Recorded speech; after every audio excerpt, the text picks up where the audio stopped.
Wonderful. It's done. Hi, my name is Sylvie Fortin, and I'm an independent curator from Canada originally. I'm currently based in the US, but I also work in a much larger sphere. I was the executive director and artistic director of the Montreal Biennial and between 2013 and 2017. Prior to that, I was the editor-in-chief and executive director of Art Papers, which is an arts journal based in Atlanta, Georgia. And the specificity of that journal is that it is a nonprofit, which is, as you all know, very rare in America. And it is an organization that's been around for 40 years, and it grew out of the Art Workers Coalition, which was a movement across the US of artist empowerment that led to the founding of several artist-run institutions. And so Art Papers is one of the last surviving institutions from that very long history. And so that was very attractive to me. Prior to that, I worked in Canada quite a bit. I worked at Curator of Contemporary Art at the Ottawa Art Gallery, and I worked through and with several artist-run centers. And also in 2010, I was the curator of the Quebec City Biennial. So a career that spans writing, curating, and editing, which to me are equally important, very different from each other and interrelated. Today, my hashtags are hospitality, internationalism, context, collaboration, solidarity, centeredness, independent curating, critical curating, and curatorial writing. It's a mouthful, I know. So I'll jump right into my presentation. There'll be sort of 5 parts. Some are shorter than others. The first one will be about my curatorial practice. The second one will be the sort of leading curatorial question for me right now. Then a few words about my methodology. Then a sort of working definition, because I think my question requires that. And then we'll go through several recent projects, and I can sort of discuss and answer any question you might have around how these questions and these methodologies take form. So I will screen share now. Okay, the presentation disappeared. Sorry, I'll have to go and reopen it. It was perfectly there. We'll have to cut that part. Sorry, 1 second.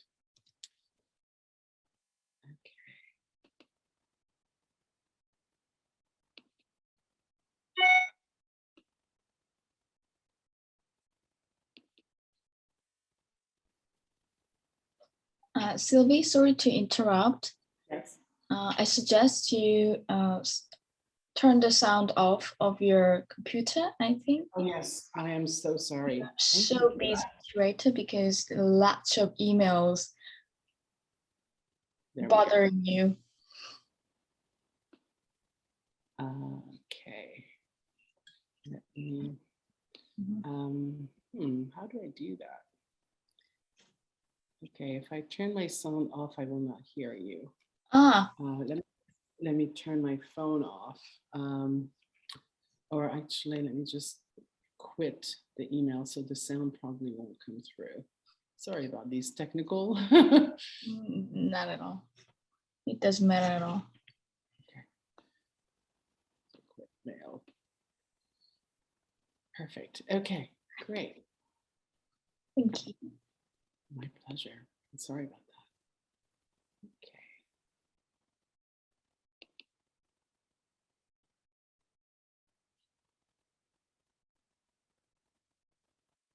So now I will go back to screen share.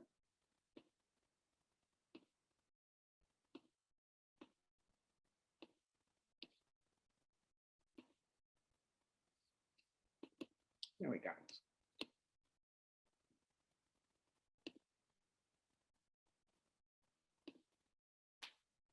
Okay, we're back. Can you see this? Are you here? Yes, I'm here. Okay, I can sorry, yes.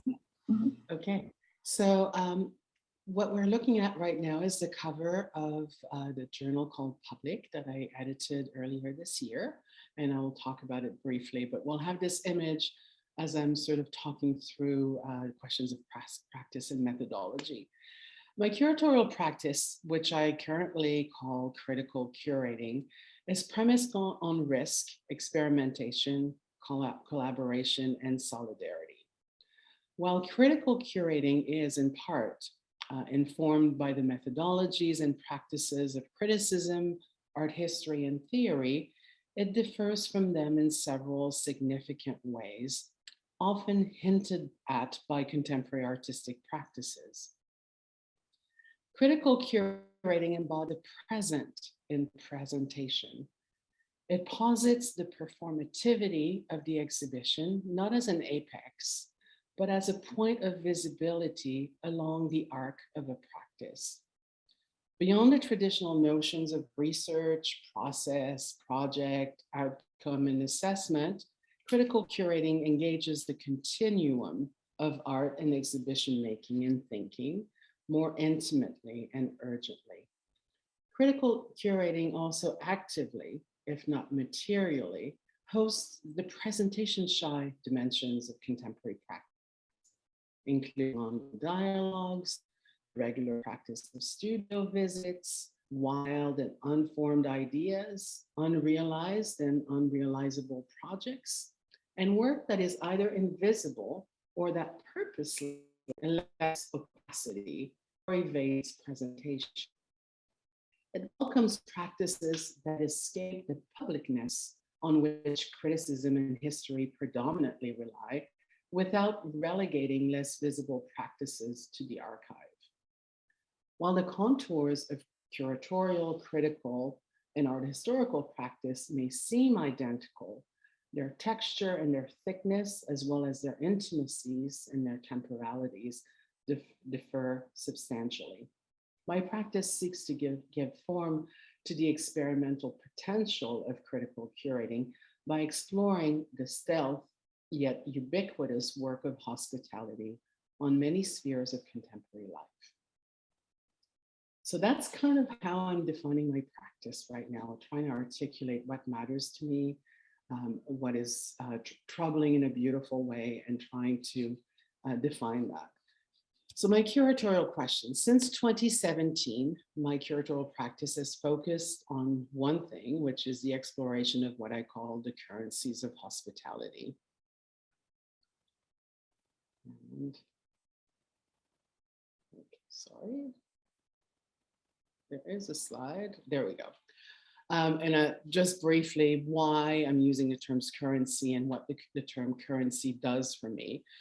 So there are several projects, and there have been, I would say, for well over a decade now, around the question of hospitality. It tends to kind of focus around a very narrow, I would say, range of that question. So by using the term currencies, I'm trying to destabilize that kind of established notion of hospitality. So for me, what matters, or what the term currency does, is that it is about a medium, and it's about circulation. It's also, so we often think of currency in terms of financial instrument. That is the first thing we think about. Currency is also the currentness of something. So something that is in broad use. It is also, it defines a kind of a time period. So when is the thing current? And also it's a form that enables transformation. Conversion. So think of it in terms of electrical current, right? Which is the same thing as a currency financially. So it's a form that is transformative. And ultimately it's about contemporaneity and flows. So this is why I'm hanging on to this term right now, to kind of pressure the notion, the accepted notion of hospitality.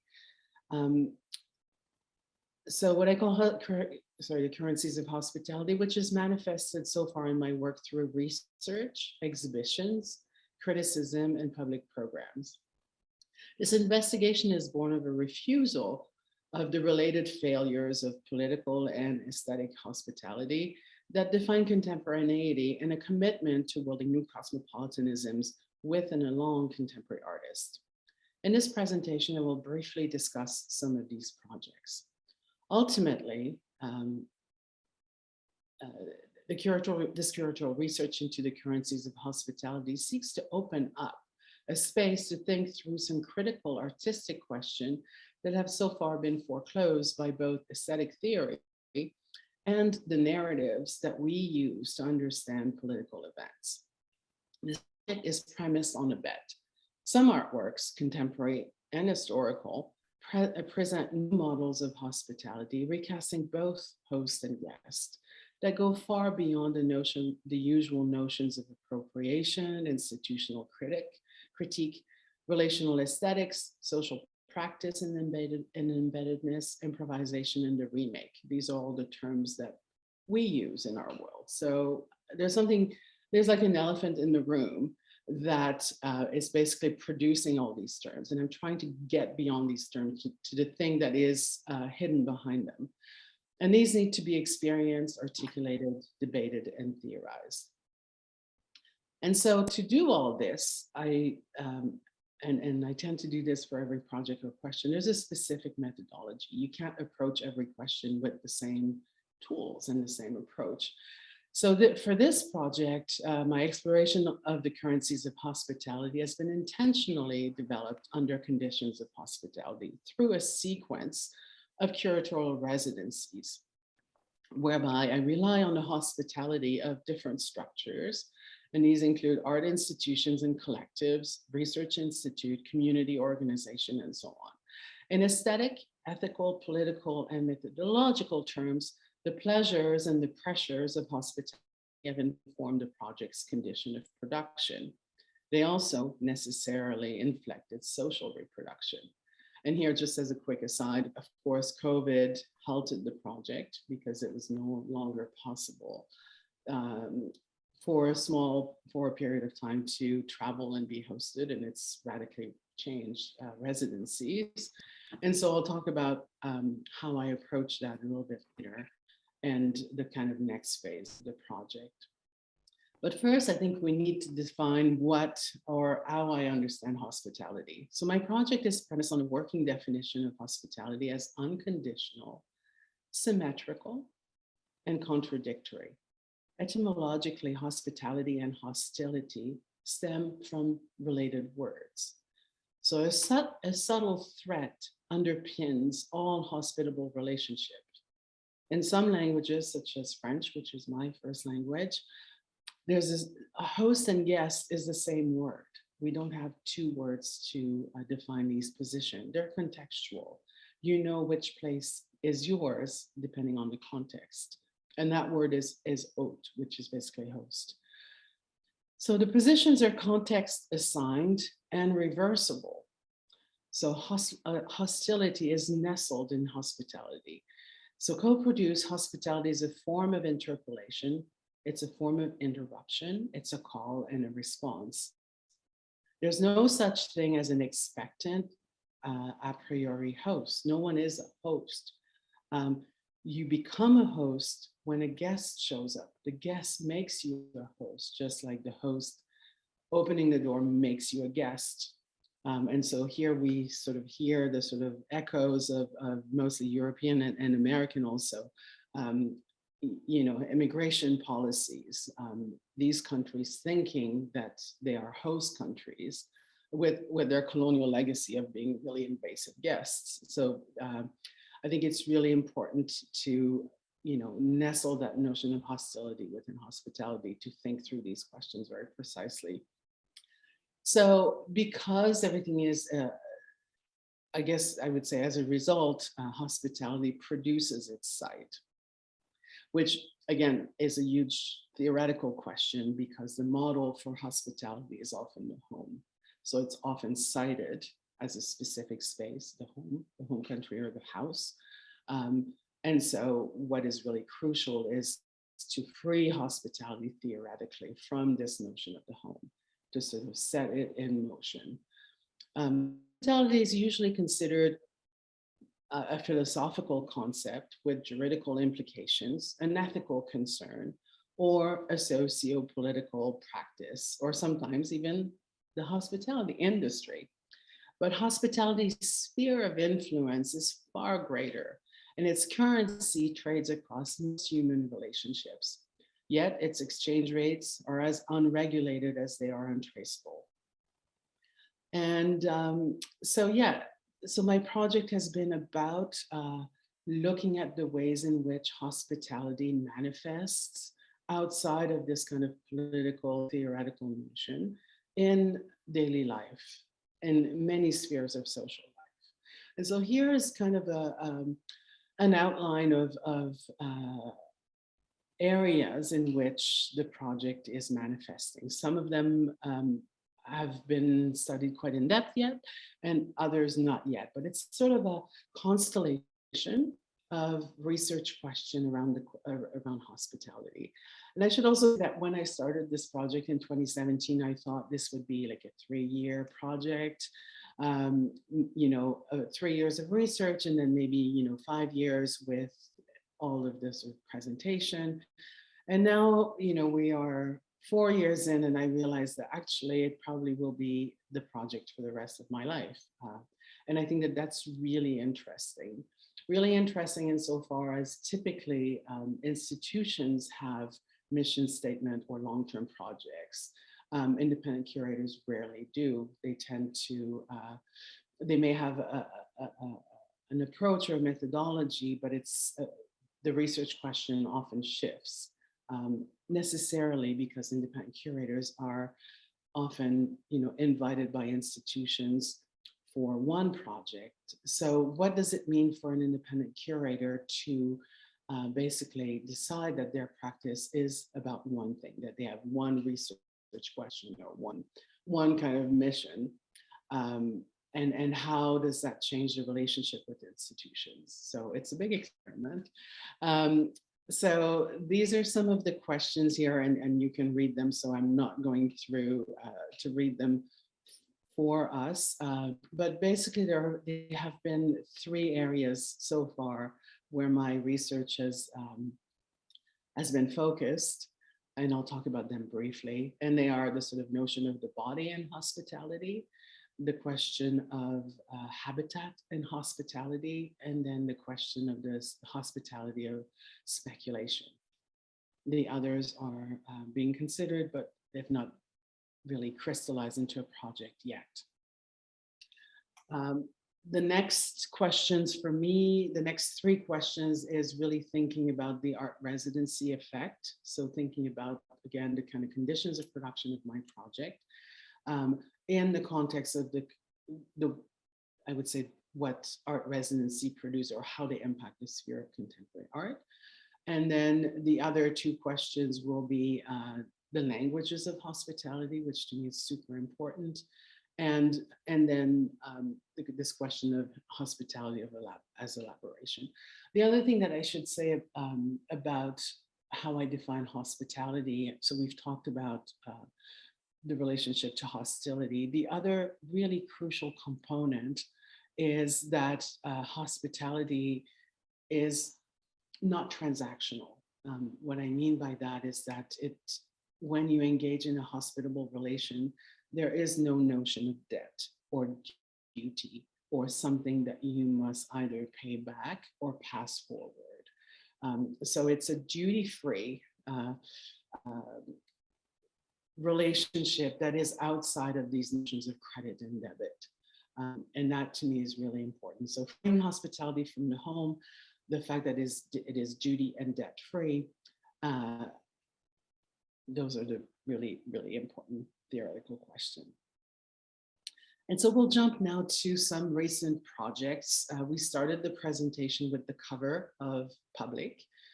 So this is a journal, it's an academic journal published by York University that I edited, inviting 18 contributors, people working in different fields whose work touches in some way on hospitality. To me, that was very important because my project is so far ranging that I wanted to kind of establish a baseline or a shared vocabulary across fields.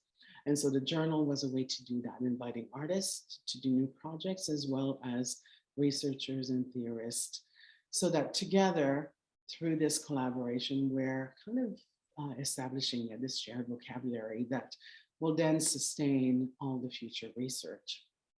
And so I'll read a little bit from my introduction to this journal, because I think it will set the tone. A funny thing happens when you tell someone you're researching hospitality. People either recoil or come closer to tell you something. That something usually hinges on their hospitality, the hospitality of their home, be it family, community, culture, or nation. Such claims to hospitality seem universal, even though we no longer believe in universals. But the trick is that to assert one's hospitality is also to deftly install one's interlocutor as the actual or eventual beneficiary of one's welcome, to cast her as guest and alien. This funny thing happens in all sorts of ways and at all sorts of scales. It speaks to the currencies of hospitality with which this volume flirts. Hospitality is usually considered a philosophical concept, an ethical concern with juridical implications, a sociopolitical practice, or an industry. This volume shifts the focus to speculate on some of its other, often stealth manifestation. It mobilizes hospitality as concept, metaphor, performance, dissidence, and weapon to render its pluripotent agency. Interdisciplinarity alone is not up to the challenges of these currencies, for it is equipped neither to detect nor to reflect hospitality's sprawling reach. After all, interdisciplinarity's aspiration is a closed circuit interaction. It remains disciplined and tethered to its ascribed realm in a world modeled austerely on clean belongings, limited resources, and neat, tractable trades. An apportioned world of quid pro quos, of return on investment, of on shares, of duty and debt. In this, interdisciplinarity inherits a weak imaginary of property, of ration and rationality, and scarcity, life as precarious as a balance sheet. By contrast, this issue of public takes a tentacular and interscalar approach to hospitality, a duty-free, conversion-resistant elaboration that entangles doing, thinking, and making. Its editorial configuration does not seek to claim a research field, proffer definitions, or confine the published collaboration to mere evidence, but rather to hack open a space for our imaginary, a free-form commons.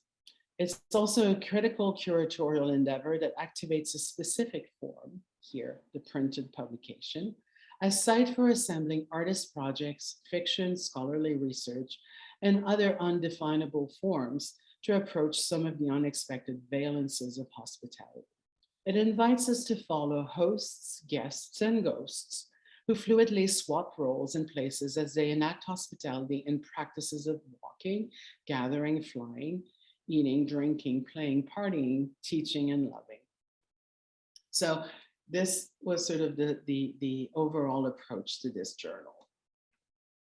Now I'll talk about the project that will open on December 9th that I'm currently installing. And the project, this exhibition is called I Don't Know You Like That. It's a colloquial expression in English that translates it's very difficult to translate. But what it does is it sort of establishes a really interesting intimacy. Usually it will be like if someone makes an approach to you, and so you're a friend with someone and someone makes an approach that is perhaps slightly sexual or intimate, you would say, I don't know you like that. So, you are my friend, but we're not that. Or if someone pretends that they've had some sort of relationship with you, but it's not true, you could also use that. But the I don't know you like that literally, so not its meaning in as it travels through the world, but just the words themselves, mean that we know something, but there's always something that we don't know. And so there's this kind of disconnect between the thing and knowledge, which I thought was really, really interesting. And it came to me, I was looking for a title. I was in the subway in New York one day and really thinking of titles. Titles are hard for me. I like them to be sort of evocative, poetic, and not so kind of didactic. So when I'm researching titles, I just open my ears and become really kind of porous. And so there's a lady on the subway across from me who's on the phone to someone, and she just, the way she said it, she's like, I don't know you like that. And all of a sudden it was like the whole world shifted. I was like, that's it, that's my title. So yeah, the research happens everywhere all the time, even on the subway if you're going somewhere. So I'll share a little bit about what this show is about. So bringing together new and recent works by 18 international artists, the exhibition I Don't Know You Like That, the body work of hospitality, invites us to consider corporeal hospitality, to ponder the intimacies between hospitality and the body. How has the concept of hospitality shaped our material and political understanding of bodies? How has his stealth work led to the very notion of a human body, fleshing out its outlines and setting it apart from throbbing constellations of life forms? How has hospitality simultaneously circumscribed what we think bodies are, what we imagine they can do, how we feel they relate, whom we believe they can encounter, which is to say, how they relate to each other and to the world? To what prison house of flesh and mind has hospitality's dance of welcoming and exclusion confined us? And how has this interplay been sustained by the extractive intersections of race, gender, class, religion, and value? I Don't Know You Like That explores these questions in space by weaving together open-ended experiential connections between works. The exhibition excavates the body's storied genealogy, points to its living legacy, and imagines other more than human hospitable possibilities.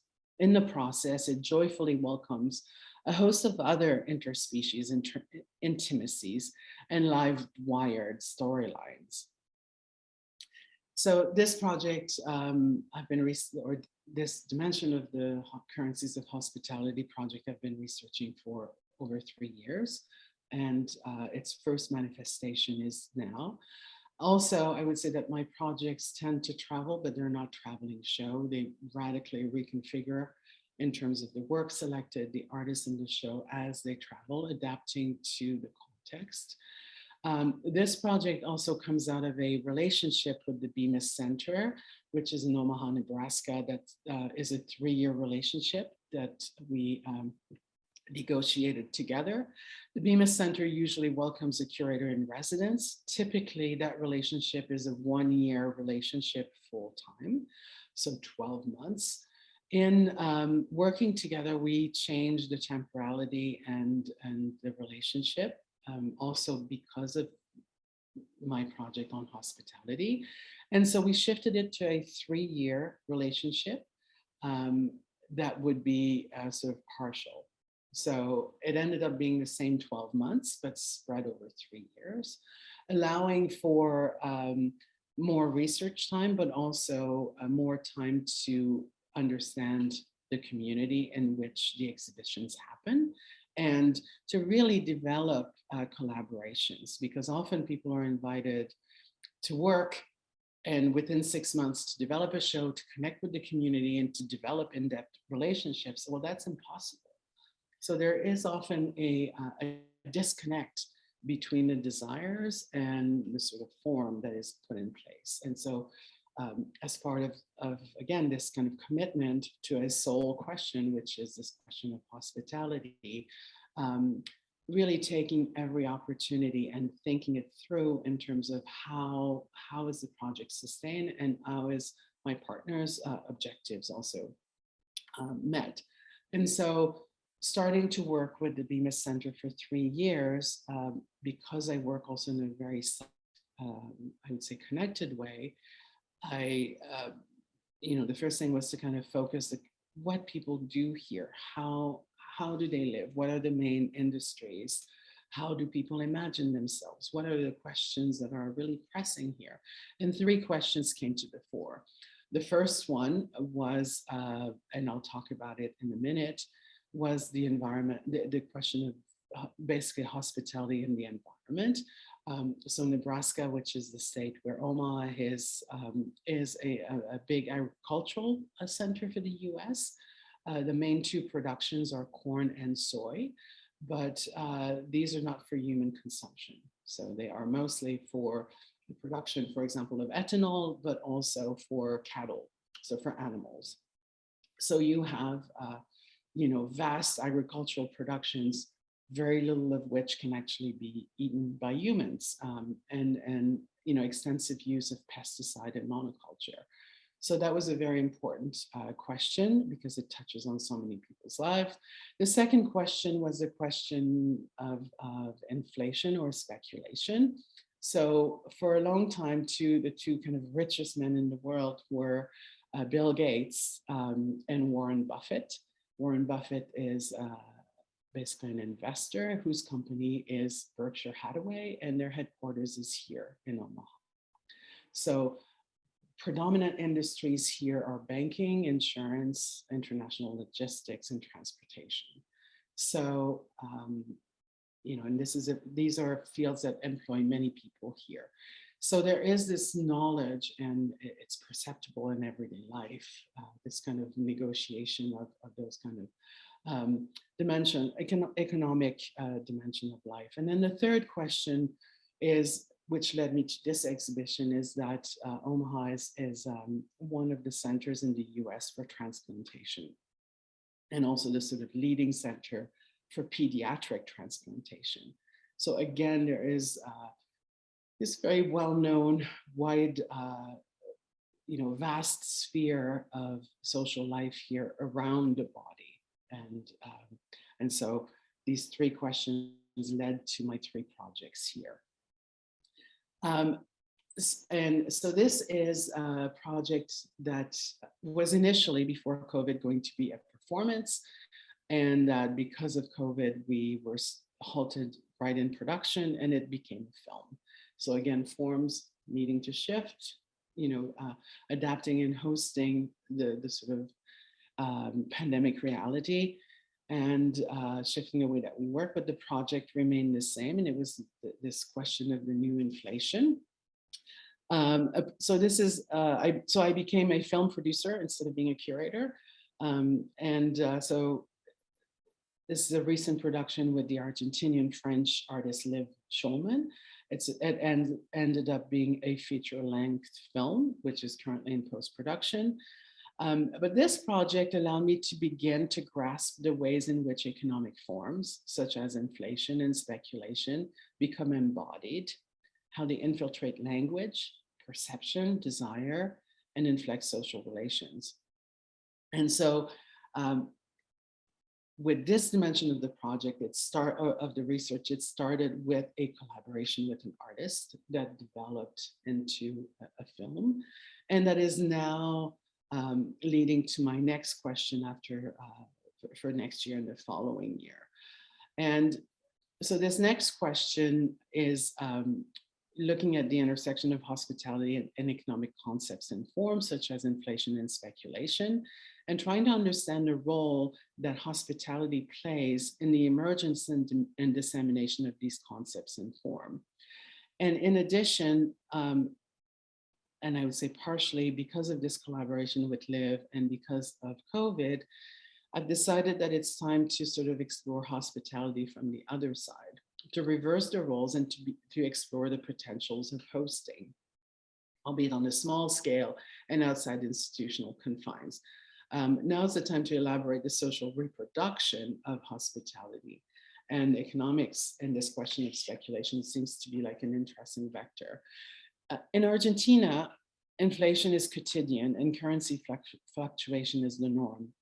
It has been since the end of the dictatorship in 1983. Argentina has become the test site for fresh global economic policies the very latest neoliberalism has to offer. The recent manufacturers' economic crisis that we know perhaps better in Italy, Greece, Spain, and Portugal were actually modeled after the Argentinian experiment. In this, Argentina can be seen as the source. So in the long wake of COVID, a new wave of economic experimentation has already begun there. This is also why I've chosen to explore the question of the intersection of hospitality and economic concepts and form in Buenos Aires. So an artist project leads then to a real reconfiguration of the research question. So not just the curator presenting or mediating the project, but the artist's work really shifting the questions. And so the last project, so these are production stills from that film that will be coming out in March, and you see the artist in the cast and crew. The last project I will talk about is a project with two artists, Richard Edmke and Mary Lemons, who are Canadian, and it is looking at the relationship between the environment and hospitality, and more specifically the questions of habitat, questions of land use, and I guess questions also coming out of a language of thinking of often lands and plants and animals in terms of native and invasive, right? Which is the sort of dominant language, although these are not scientific category at all. Richard Edmke and Mary Lemon's exhibition, of which you see some views here, the exhibition is called Look, It's Daybreak, Dear, Time to Sing, was researched and produced during a residency at the Bemis Center in 2019. The project's initial inquiry into birdsong quickly became an exploration of shared territories. The fast decline of grassland bird communities led the artist to examine recent changes in farming practices and other non-sustainable productivist relationships to land and soil. In the process, they began to look north to Canada, the neighbor with which the US shares many avian species, agricultural trade agreements, and conservation initiatives. Highlighting the ties that bind humans and birds, this exhibition adopts a more than human viewpoint to reveal sites of hope and friction. For its presentation at the Ulrich Museum, which you see here, the project has been reconfigured. I mentioned earlier that every time a show moves from one location, it's more like a versioning than a traveling. Has been reconfigured and expanded to include the video Herbe Désherbe, which means planting, unplanting, and a sculpture called Community Tool Shed for the Birds. Projected around the space, 7 videos from the series, The Violence of Care, make visible the entanglement of human and avian ecologies and temporalities. They offer a counterpoint to the proliferation of wooden sculptures. The Future series of sculptures features colorful constructions that explore the economic, financial, and ecological processes in North American food and biofuel production by materializing graphical representation. The survival edition of popular wooden game, which you see here at the front, and the colorful ones are the Future series, evoke old-time game designs and highlights the challenges of multi-species cohabitation in an age of ecological collapse and mass extinction.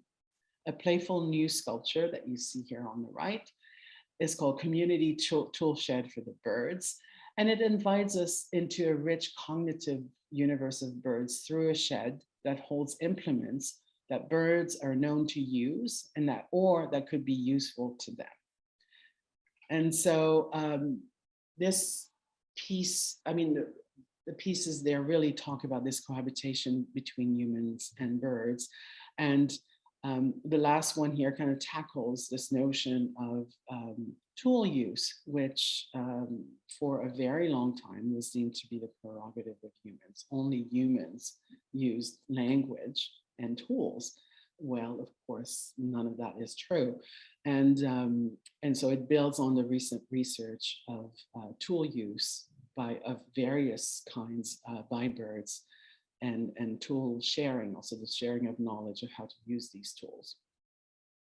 And I will skip to the earlier version of that work, of that exhibition, which again, it looks radically different.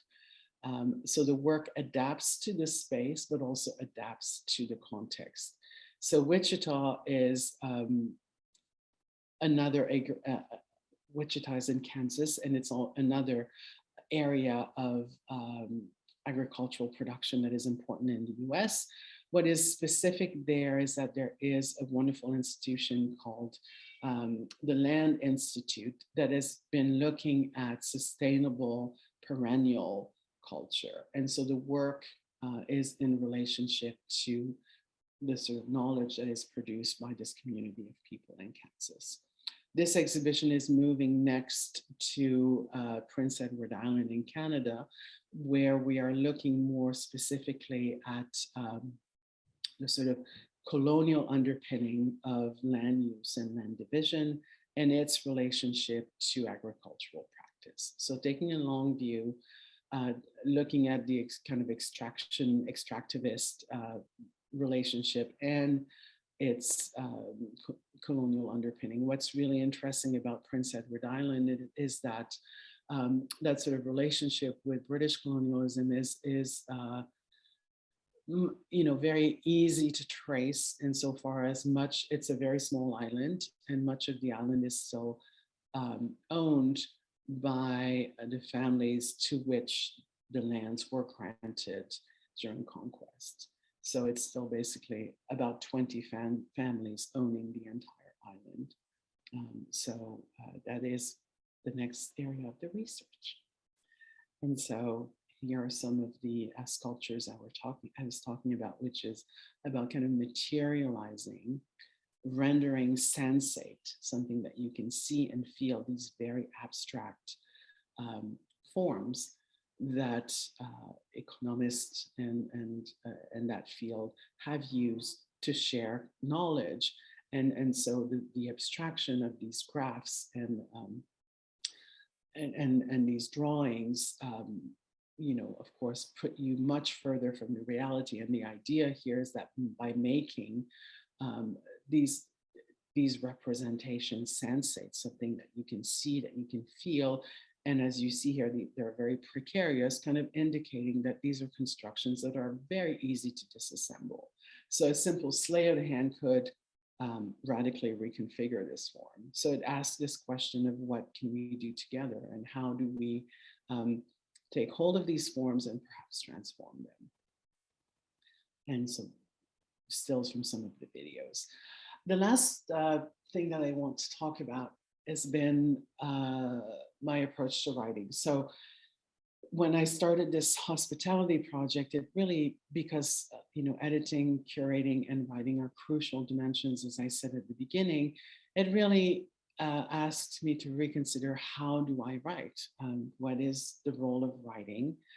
How does hospitality, or how can it inflect the way that I write? So typically when you are writing, you are, making a claim, and then, or when you're doing criticism, you sort of deploy value and judgment, you place the work and you assess it. So it's kind of a policing work, right? You treat the work as evidence and you locate it in a sphere of practice. Fine and well. But how, if I'm going to commit to this question of hospitality, how am I going to write? How can my writing host the work, not, treat it as evidence, but bring it forth and hold it in some way? And how does my writing translate or make sensate in language the ways in which a work that we encounter hosts us or pushes us away, right? So how would language do that? So I've taken a really big leap. I've wanted to do that for a while. It's still very much of a process. It's still very scary for me to do this because it's a use of language that is very different from what I usually do.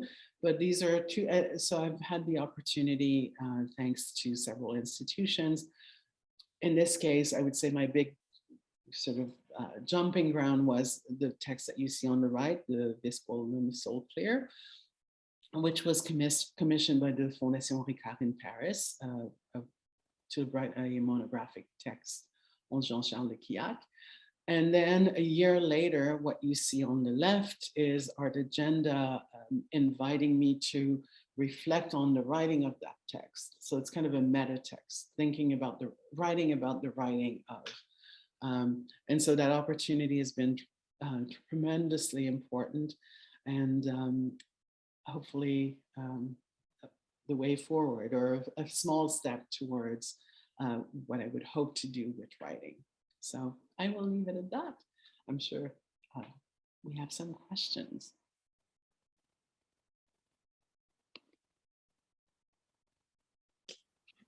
Wow, you gave me lots of inspirations. Thank you. Yeah, it's just how can I say? Anyway, I'm just surprised that you had you even had the theme of hospitality in 27 years of your curatorial practice. Mm-hmm. And that period is amazing also, and the notion of hospitality is keep expands, and also you still categorize by yourselves, also you demolish the categorize also, I think. Yes. And I have a simple question, but it might be huge question. Good. I like those. Okay. Well, each time, how does the form of hospitality relates to the contents of the hospitality, or the context of the hospitality? I mean, how could you make the form of hospitality? Is it possible question? I mean, that's a very interesting question. I think, again, I'm this is research, so this is what I think, but I don't know if it, but I would think that the form, it can never be determined in advance, because as I said, hospitality, there is no host until the guest shows up, and you don't know who the guest is. So you don't know when it happens, you don't know who's going to show up. And so the form would be is created by that encounter. And so I think that, yes, the question of the form would be defined by this encounter between works, but also between, if it's a curatorial relationship, if you're working on a show, it would be this encounter between the curator and all of the artists. And so it shifts also the way that you're working. So for example, the show that I'm working on now, what I did differently perhaps, or one way in which I tried to sort of enact that hospitality and also decenter the curator. It's not just a hospitality between the artist and the curator, or the curator working only with each artist, but was to develop the floor plan and the kind of proximities and the intimacies very much in conversation with the artists. So for example, works that were next to each other, we had at least 1 or 2 Zoom calls between all the artists, so that everyone would talk about what they're doing and we would understand very clearly, and everyone would be, yeah, this is great. And what happened is that some of the work shifted, right? People were really excited about the other person, and they had, your ideas are often much greater than what you actually do. So by producing this decentering and creating this space for and it's not a collaboration. They're not working together. They're just being sensitive and attuned to each other in some way.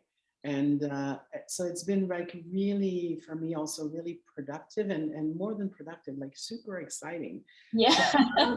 Conversations, right? And so then ultimately the form of the exhibition, and in this case, for example, we are reconfiguring spaces radically, taking spaces that are usually passageways and turning them into spaces that are usually exhibition space that become more transit space, because hospitality is also about that, right? It's about a space where the encounter happens, but often there is mobility before and after for some. And so trying to think about that. The other way that I would say it manifests is in this, the next project and how it came out of working on one project with an artist, right? So you begin with a very kind of small question that is very localized, and then many things happen in the projects. I think COVID kind of accelerated that in this case. It may not have happened otherwise. We would have done what we thought we were doing. And I would have lived with those questions for a shorter period of time, but now because everything was stretched, there was a lot more conversation, and also just kind of seeing how this thing that we were working on, when we started in 2019 and you talked about inflation, people were like, what? And now, of course, it's huge. So it gains a currency through that. So basically, in this case, one project that we kind of defined together, that then kind of that form collapses, and you find another form that works, and then that, because of this kind of transformation, it leads to a much greater, bigger project. So, which is, I think, again, a way of working that is not really possible if you work in an institution.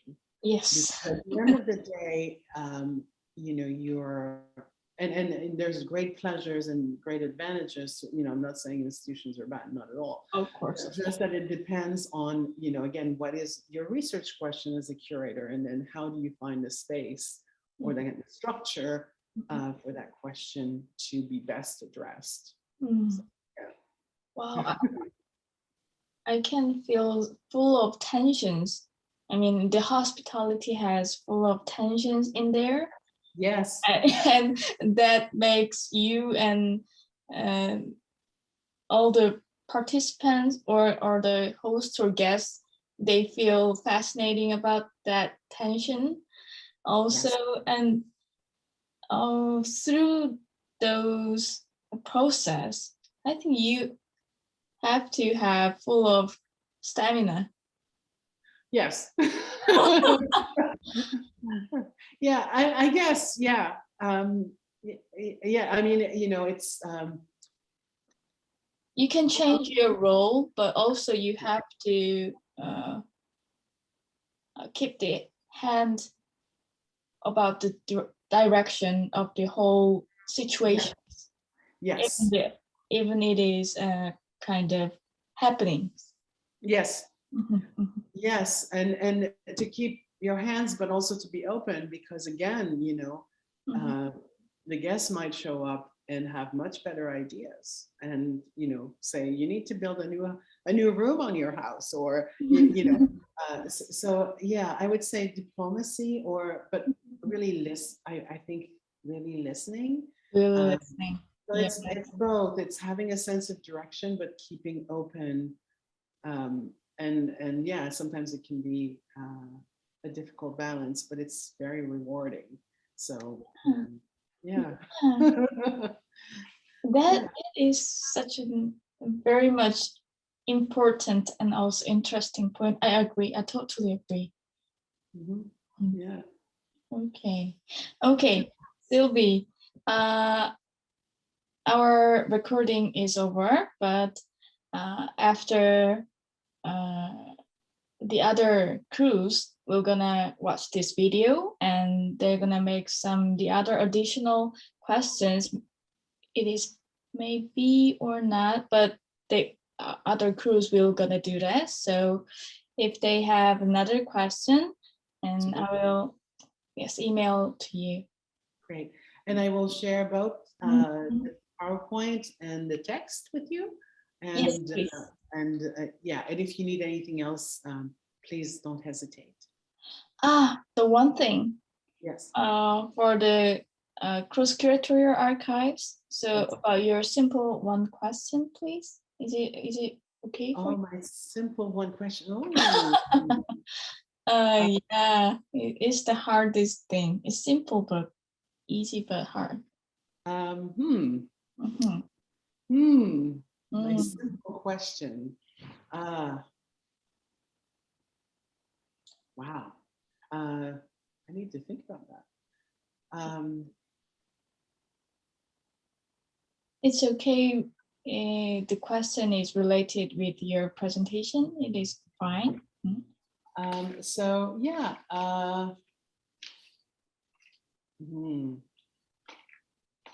Okay. What would it mean for institutions to be hospitable? What really means the institution of hospitable? Wow. Okay, I'll type it here. Okay.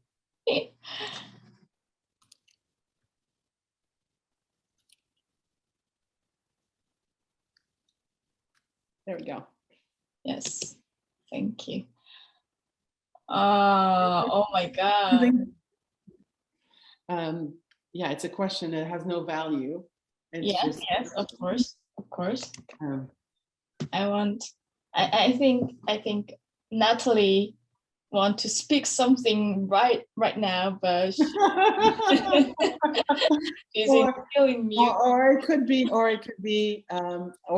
be. I mean, there's a very, it could be simply our institutions hospitable. Maybe this is more value free. Okay. It could be. I mean, we can. There's various ways in which we can ask. Institutions hospitable. Oh, okay. So then, because the other one says for them to be, so it means they're not. This one is just, maybe this one is better and more, actually more precise. Yeah, it's a huge question. I know. But, for me, with this project, ultimately all of this going around and exploring. So there's like, as I mentioned, this failure, which is political, and we all know it very clearly. No one, or except like really right-wing people, but I would say most people would say yes. We have a political failure of hospitality, and I think that there is also an aesthetic failure of hospitality. That's people would argue with that, but that is. And these two things matter to me, politics and aesthetics. They're both failing. So I went out to learn from people in other fields or to think about it more broadly. But the goal is to come back and, to ask these questions. And I'm asking the questions about curatorial practice. I'm asking the question about writing, like how can writing become hospitable? But ultimately, it comes back to a much bigger kind of question of the arts and how can we, having learned all this from all of these areas, how can we reframe that question? Yes. Yes. Oh, in your hospitality, the notion of hospitality, that all the divides, the curators, curator as a creator as a producer, all the categories, it doesn't mean at all in your hospitality, because you can't be a producer, you can be a